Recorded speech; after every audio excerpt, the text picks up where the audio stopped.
Salam alaikum. Alors, la vidéo 32 de la playlist exercices télécom, je vous propose 6 exercices. Critères de Nyquist, démonstration. Modulation numérique on-off keying, FSK, 4 cam. C'est la troisième vidéo de la playlist de la chaîne Traitement de signal télécom, électromagnétisme. Alors, commençons par l'exercice 1. Interférence intersymbole, IIS. La figure montre la chaîne de transmission en bande de base d'un train codé en ligne AK dans un canal Augen avec une cadence symbole T et une réception optimale, entre parenthèses, détecteur adapté ou filtre adapté. Donc là, on a l'entrée du signal AT, les échantillons AK, filtre à l'émission grand GF, un bruit B additif, filtre de réception et canal de transmission qui donne ZT, échantillonneur, Z4T. Après, il y a un comparateur à seuil et une décision qui donne le signal estimé à la réception à chapeau indiscret. GF est la réponse en fréquence du filtre d'émission passe-bande. C'est la transformée de Fourier de petit g de t. On suppose, pour des raisons de normalisation, que l'énergie du signal gt égale 1, c'est-à-dire l'intégrale de 0 à grand T de g carré t dt égale 1. Première question, quelle est la réponse impulsionnelle ht du filtre de réception? Deuxième question, donnez les expressions des signaux A, X, Y, Z et Z4T. Alors, réponse impulsionnelle des filtres de réception. On a grand GF égale l'intégrale de GTE moins J de pi FTT, transformé de Fourier. Donc, si on prend le conjugué des deux termes, et si on fait un changement de variable, U égale moins T, on trouve que le conjugué de GF égale l'intégrale sur R, conjugué de G moins U, et moins J de pi FU DU. C'est justement la transformée de Fourier du conjugué de petit g à l'instant moins t. Donc la réponse impulsionnelle du filtre à la réception, c'est le conjugué de g moins t. Donc si par exemple g a cette forme, la porte de durée grand t, ht aura cette forme. Donc on inverse, on prend le conjugué, là on a g réel. Deuxième question, expression de x. Alors l'entrée du canal. A de t, par définition, c'est la somme des symboles A indice K fois delta T moins KT. Donc c'est un signal échantillonné. Il a cette forme, c'est la suite des échantillons à émettre. Deuxième question, expression de x. Xt égale AT conjugué avec le filtre de l'émission. Donc conjugué avec G. On sait que propriété de delta, c'est l'élément neutre de la convolution. Et lorsqu'on le décale, le résultat est décalé. G convolé avec delta t moins kt égale gt moins kt. D'où xt égale somme des ak gt moins kt. Donc elle a cette forme. C'est comme un bloqueur d'ordre 0. Deuxième question, expression de y. Y égale somme de AK GT moins KT plus BT. Donc là, c'était juste un exemple pour la forme, le graphe de XT. C'était juste un exemple. Ce n'est pas la forme générale, ça dépend de la forme de G. Alors, expression de Y, il suffit d'additionner le bruit B. Donc, elle a cette forme. On a des parasites. Expression de ZT. ZT égale Y convolué avec G bar moins T.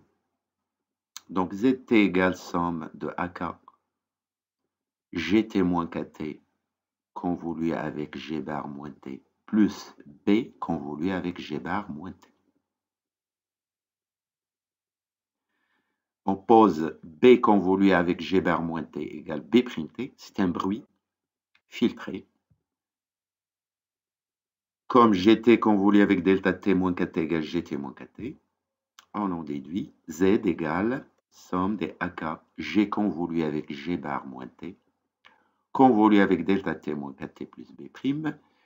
Donc là, on a utilisé les propriétés de l'opérateur convolution, associativité, commutativité. D'autre part, grand R indice G étant la fonction d'autocorrélation de G. Donc G convolué avec G bar moins T, c'est grand R indice G de T. Donc Z égale sigma des AK RGT convolué avec delta T moins KT plus B'. Ou encore ZT égale somme des AK RGT moins KT plus B'. Alors, l'expression des échantillons de ZKT, il suffit d'échantillonner ZT. Donc, ZKT égale, donc prendre Z aux instants multiples de grand T. Somme de M égale 0 plus l'infini de AM RG KT moins MT plus B' à l'instant K grand T. Donc, si on isole le AK, on sait que RG de 0 égale 1, puisque RG à l'instant 0, c'est l'énergie de GT. Donc c'est égal à 1, on a supposé ça. Donc ZKT, l'échantillon à l'instant KT de Z, c'est AK justement, plus la somme des AM RGK moins M grand T plus B' KT. Donc le deuxième terme, c'est l'interférence intersymbole. Le premier terme, c'est AK, l'information qu'on cherche. Le deuxième terme, interférence intersymbole. Troisième terme est un bruit filtré. Exercice 2, critères de Nyquist. L'exercice 1, c'était un préparatif pour démontrer le principe de Nyquist, ou le critère plutôt. On suppose toujours le canal sans bruit, donc X égale Y. 1. G est le signal porte d'amplitude 1 sur racine de T entre 0 et T. Donc on a pris 1 sur racine de T pour avoir une énergie égale à 1. Petit a, trouver GF. Petit b, tracer le carré du module de G. Deuxième question. Pour G quelconque, à quelles conditions le signal à la sortie de l'échantillonneur égale à émis? 3. Quelle est dans ce cas la forme idéale du filtre global de transmission, module de G au carré? 4. Donner une forme réaliste de ce filtre, c'est-à-dire en pratique. 5. Donner 2 exemples de réalisation de grand GF. 6. Généraliser le critère de Nyquist à un canal linéaire de réponse grand CF. On note grand R F, donc le filtre global, égale à CF, c'est-à-dire le canal, fois un module de G carré, qui est le produit du filtre à l'émission et le filtre à la réception. Alors, calcul de grand GF. On sait que la transformée de Fourier de rec T égale sinus cardinal de F. Voir vidéo, court traitement de signal. Donc là, vous avez le signal porte, qu'on note rectangle de t. Il est égal à 1 entre moins 0,5 et 0,5 secondes. Sa transformée de Fourier, c'est le sinus cardinal, c'est-à-dire sinus pi f sur pi f. Donc là, on a gt, elle a cette forme. Donc on peut écrire gt égale 1 sur racine de t, rec t moins grand t sur 2 sur grand t. Donc c'est un changement d'échelle, une translation et une multiplication par 1 sur racine de t.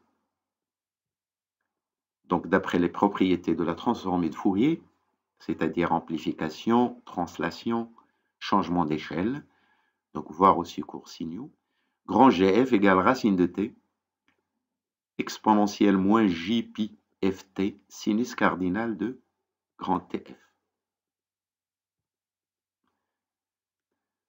Graphe de module G carré, donc module de G carré égale T sinus cardinal au carré de TF.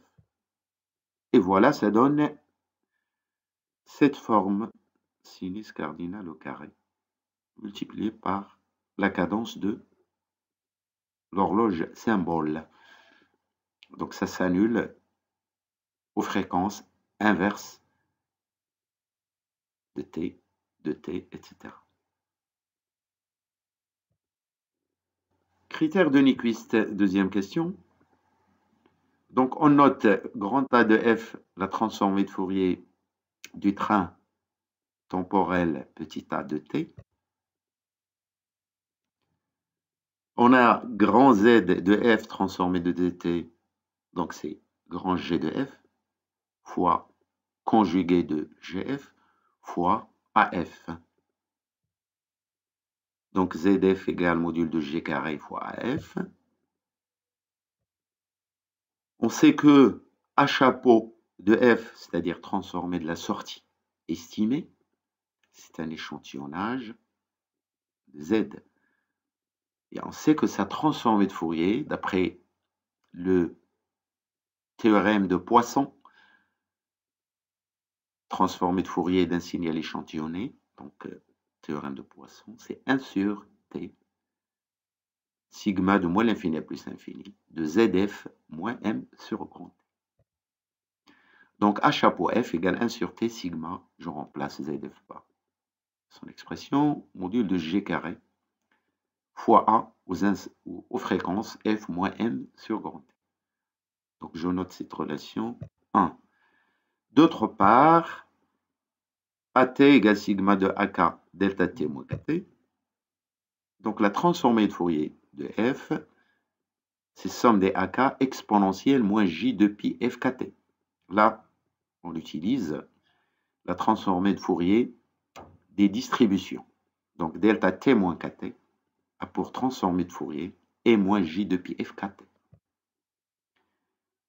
Alors la deuxième relation implique AF moins M sur grand T égale somme des AK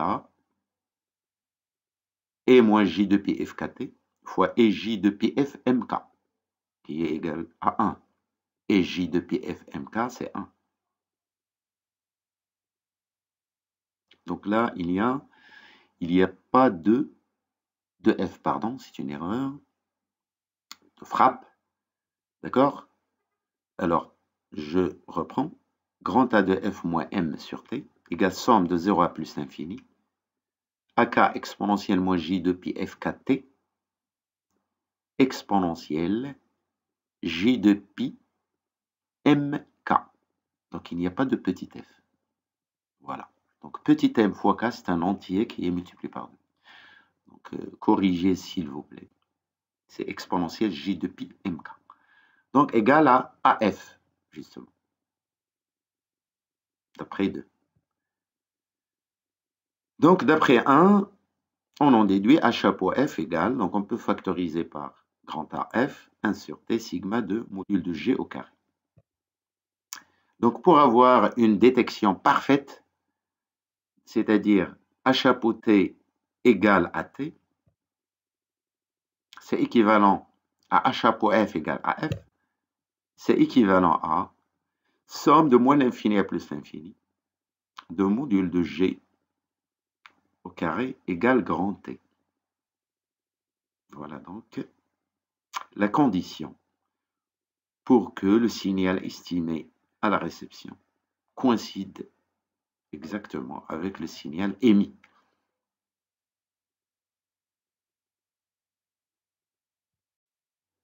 Trois, forme idéale du filtre GF. Alors, la forme idéale des filtres GF, c'est le signal porte entre moins 1 sur 2t et 1 sur 2t.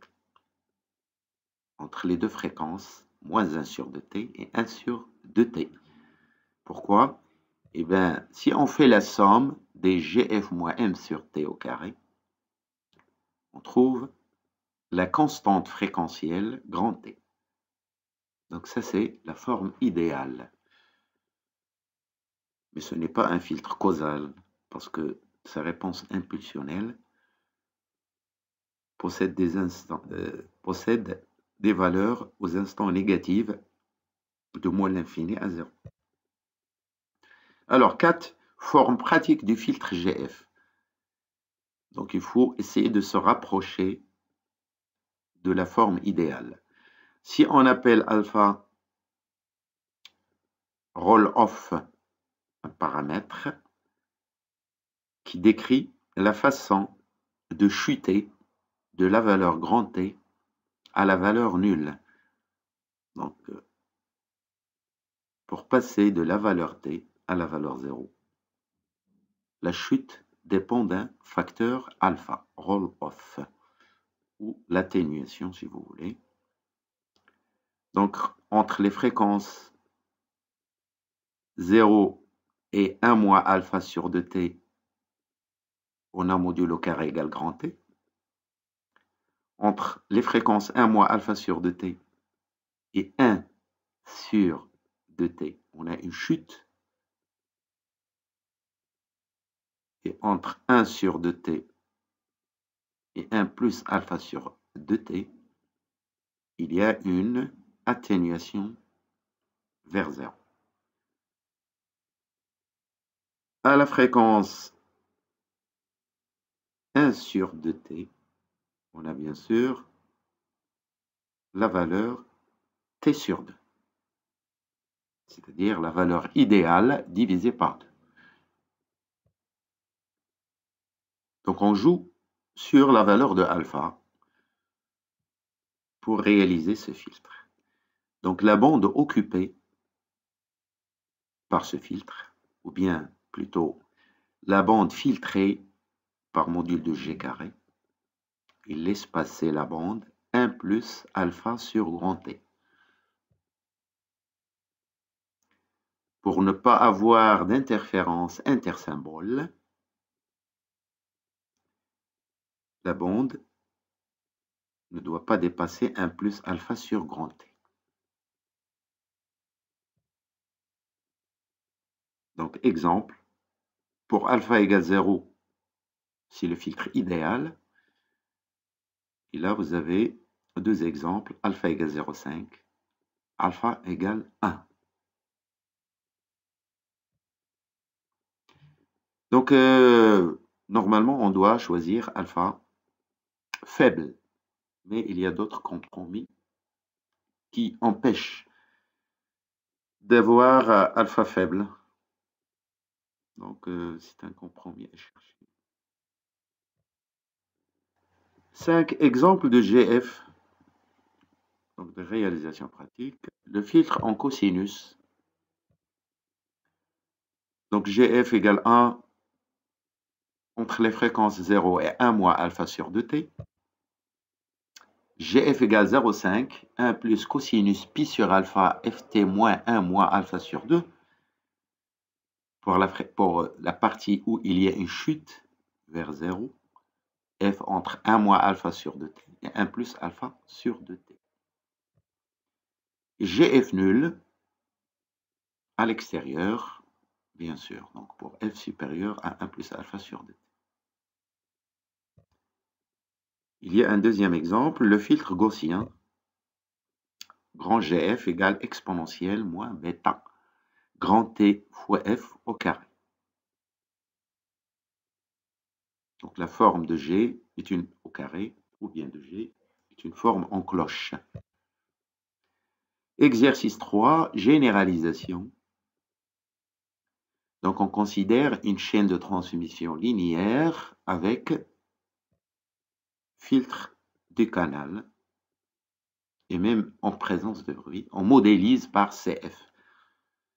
Alors AT, donc à l'entrée, de transformer à F, filtre d'émission GEF, filtre canal CF, ou bien bande passante du canal A pour modèle CF, réception GRF, il y a l'échantillonneur, après il y a le train estimé à chapeau T, de transformer à chapeau F. On note RF, donc le produit GEC, GR, généraliser le critère de Nyquist. Alors on reprend le même raisonnement, ZF égale RF fois AF, donc A chapeau AF égale 1 sur T sigma de ZF moins M sur T, c'est-à-dire A chapeau égale A fois 1 sur T sigma de RF moins M sur T égale AF. Donc, critère de Nyquist généralisé, la somme de moins l'infini à plus l'infini de grand R F moins M sur T égale grand T.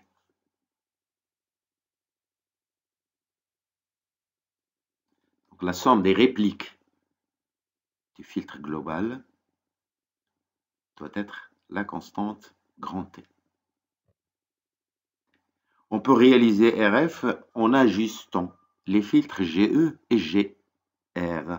Donc, pour réaliser ce critère, on peut jouer sur GE et GR. Parce que le canal, c'est une donnée, c'est le support de transmission.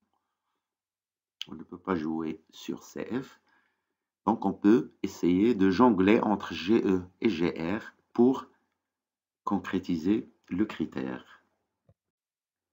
Exercice 4, modulation on-off Keying. On-off Keying, ça veut dire quand c'est 0, on transmet 0 volts. Quand c'est 1, on transmet racine de EB volt. C'est-à-dire le code NRZ d'amplitude racine de EB est modulé en amplitude OUK. On note T la durée d'un bit et D égale 1 mégabit par seconde, le débit binaire. Donner un schéma du modem OUK, donc modulateur des modulateurs.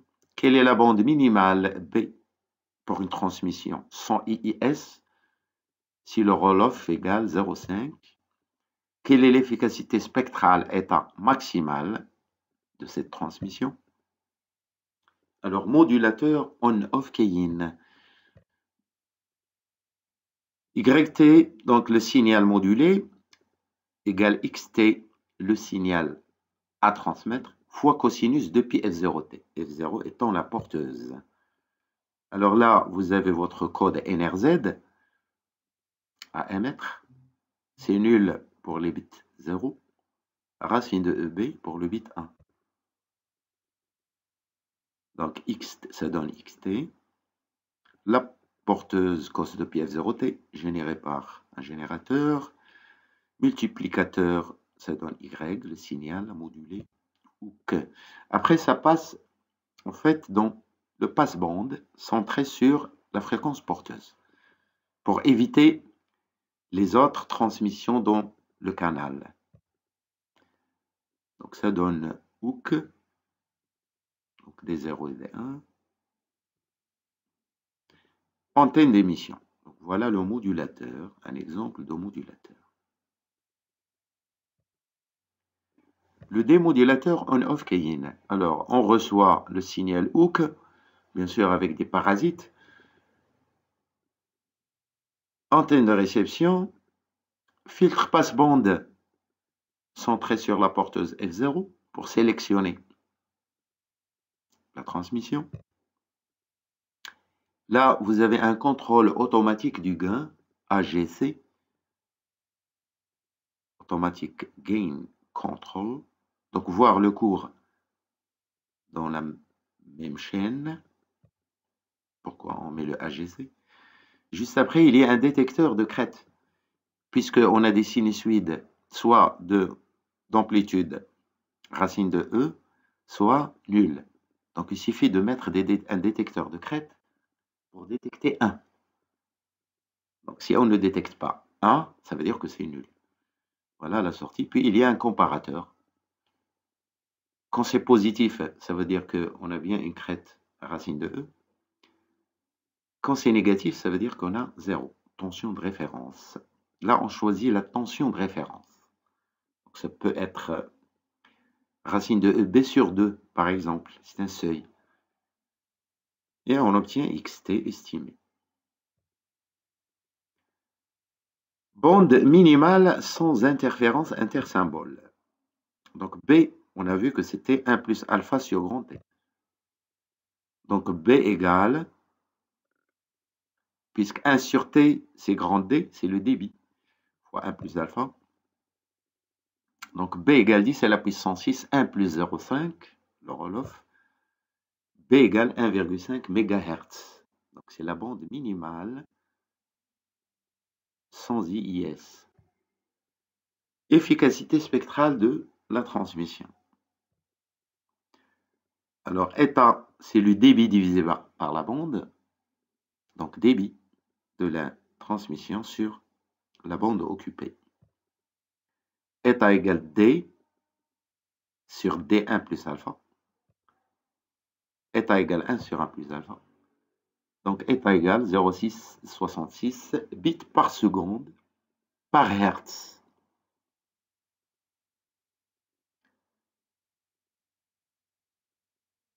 Donc, c'est état maximal avec ce alpha donné. Exercice 5, modulation FSK. Modulation numérique de fréquence. Frequency Shift Keying.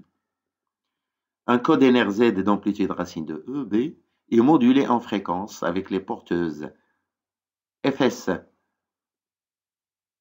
3 MHz, donc qui correspond bit 0, et FM égale 4,2 MHz pour le bit 1. On notait la durée d'un bit et D égale 1 mégabit par seconde de débit binaire. Donnez un schéma du modulateur FSK. Quelle est la bande occupée par le signal modulé? Quelle est l'efficacité spectrale état? Quelle est la bande minimale B et l'efficacité spectrale pour une transmission sans IIS? Donnez un schéma du démodulateur FSK. Voilà. Et alors, modulateur FSK. On dispose donc d'un générateur qui fournit la porteuse FS, qu'on appelle space, ça veut dire il n'y a rien, c'est bit 0. Et un générateur qui fournit la porteuse FM, c'est-à-dire marque bit 1. Et on a le signal à moduler, le code NRZ. Et voilà, donc, il faut utiliser un switch. Donc, le switch commutateur, il est commandé par le signal NRZ. C'est un électronique switch. Bit 0, c'est FS qui passe. Bit 1, c'est FM qui passe. Bande occupée par le FSK. Donc là, c'est normal, on a deux porteuses, FS et FM, haute fréquence. Donc ce sont deux lobes de largeur 2 fois D. C'est-à-dire 2 fois 1 sur T. Donc la bande totale occupée par le FSK, vous faites le calcul, donc ça donne 2D plus FM moins FS. Donc FM moins FS, la distance fréquentielle entre les deux porteuses, plus 2 fois le débit. B égale 4,2 moins 3 plus 2 égale 3,2 MHz. Efficacité spectrale, état égale débit sur bande, donc état égale le débit D sur B. État égale 1 sur 3,2, c'est 0,31 bits par seconde par Hertz. Bande minimale, sans IS. Alors, pour minimiser la bande occupée par la transmission, c'est-à-dire chercher à avoir B plus faible que 3,2 mégas, on ne peut jouer que sur, donc pour un débit donné, on ne peut jouer que sur la distance fréquentielle entre FM et FS. Donc il faut rapprocher FM et FS. Mais il y a une limite. Si on les rapproche trop, on aura une interférence intersymbole. Pardon.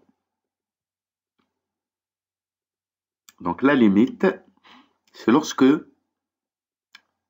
la distance FM-FS égale justement le débit. Là, on n'a pas de IIS. Donc la bande minimum, c'est 3 fois le débit. Et donc là, vous avez une efficacité maximale possible, D sur 3D, égale 0,33 bits par seconde par Hertz. 33%. Démodulateur FSK. Donc là, le démodulateur FSK, alors il y a deux branches. Donc on reçoit le signal FSK. Ce signal passe dans les deux branches. Il y a un filtre sélectif autour de FS et un autre autour de FM. Juste après, il y a un détecteur d'enveloppe ou de crête. Donc le 0 va passer dans la branche supérieure et le 1 va passer dans la branche inférieure. Et puis il y a un comparateur. Quand c'est négatif, ça veut dire que c'est le bit 0. Quand c'est positif, ça veut dire que c'est le bit 1. Et là, on récupère notre code NRZ.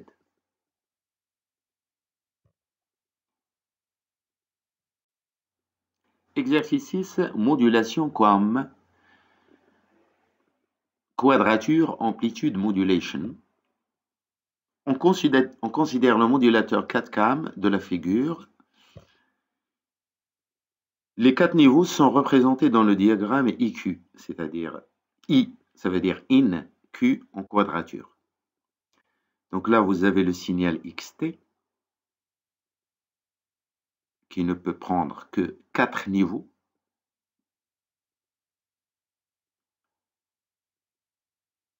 Codés par 2 bits, 4 niveaux codés par 2 bits. Donc vous avez le niveau correspondant à 1, 1, 1, 0, 0, 0, 0, 1. Et le codage est celui de Gray. Pour que deux symboles voisins correspondent à un code avec au maximum un seul bit qui change. Donc vous avez votre porteuse multipliée par le signal à 4 niveaux.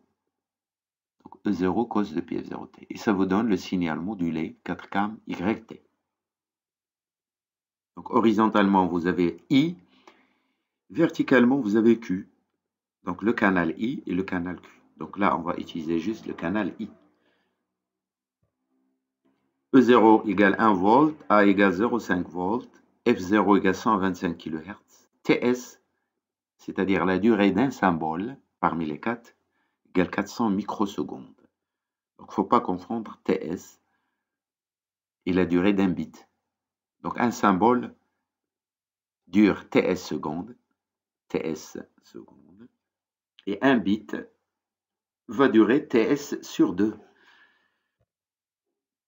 Représenter X qui correspond à la séquence 0, 1, 1, 0, 0, 0, 1, 1, 0, 1, 0, 0. Deuxième question, si les symboles sont équiprobables, calculez la valeur efficace de Y, c'est-à-dire le signal 4CAM. 3. Calculez le débit binaire et l'efficacité spectrale maximale. Alors, graphe de X, c'est simple. Il suffit de voir la correspondance bit et niveau. Voilà. Donc 0,1 correspond au niveau 0,75. 1,0 correspond au niveau moins 0,25 volts. 0,0 correspond au niveau 0,25. 1,1 correspond au niveau moins 0,75. 0,1 correspond à 0,75. 0,0 correspond à 0,25. Deuxième question, quelle est la valeur efficace de Y? Par définition, la valeur efficace d'un signal, c'est la racine de sa puissance. Donc quand il est aléatoire, ça veut dire la racine de l'espérance de Y carré. Quand il n'est pas aléatoire, par exemple périodique, c'est la racine de 1 sur T, la somme de 0 à grand T de Y carré. Alors là, on a YT égale E0 fois X fois cos de pi F0T. Donc X module la porteuse. X est aléatoire puisque l'émission des symboles est aléatoire. Donc il faut prendre l'espérance. PY égale espérance de E0x carré sur 2. On sait que la puissance d'une sinusoïde, c'est le carré de son module divisé par 2. Là, son module est aléatoire. Donc, on prend l'espérance. D'où PY égale E0 carré sur 2, espérance de x carré. Alors, c'est quoi l'espérance de x carré? Donc, x peut prendre 4 valeurs. Donc, c'est une variable aléatoire discrète. Donc, c'est E0 carré sur 2, probabilité de 1 fois moins 0,75 au carré. Probabilité de 1, 0 fois moins 0,25 au carré. Plus probabilité de 0, 0 fois 0,25 au carré. Plus probabilité de 0, 1 fois 0,75 au carré. Comme les probabilités sont toutes égales à 1 sur 4, ça me donne E0 carré fois 1 quart, entre parenthèses 0,25 au carré plus 0,75 au carré, égale 5 sur 32. Et ça me donne Y efficace égale à peu près 0,4 volts.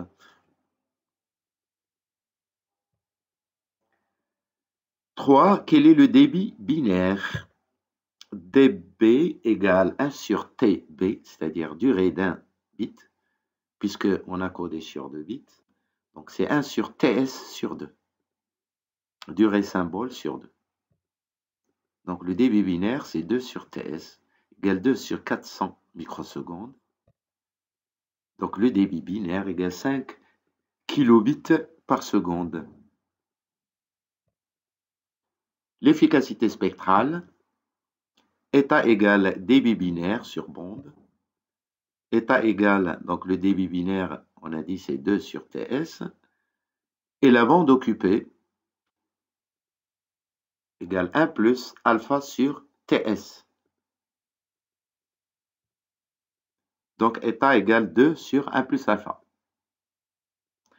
Vous voyez, lorsque on code sur plusieurs bits, on gagne en efficacité spectrale. Au lieu d'envoyer bit par bit, il vaut mieux envoyer par paquet de bits. Donc si on passe à une modulation, par exemple 16 cam, donc on a un codage sur 4 bits. Donc on aura état égale 4 sur 1 plus alpha. Oui, mais on aura un modulateur électroniquement plus compliqué. Merci et à la prochaine vidéo.